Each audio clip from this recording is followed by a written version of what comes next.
بسم اللہ الرحمن الرحیم۔ آن لائن ٹیچر کی جانب سے آپ سب دوستوں کو ایک بار پھر سے خوش آمدید۔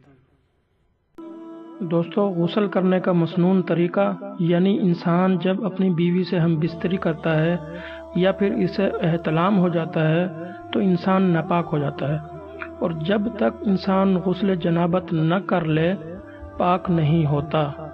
غسل کرنے کے لیے اپنی شرمگاہ کو اچھی طرح پہلے دھو لیں، اور اس کے علاوہ جہاں جہاں بھی مادہ لگ گیا ہو یا جہاں جہاں آپ کو شک ہو تو وہاں اچھی طریقے سے دھو لیں، پانی بہائیں۔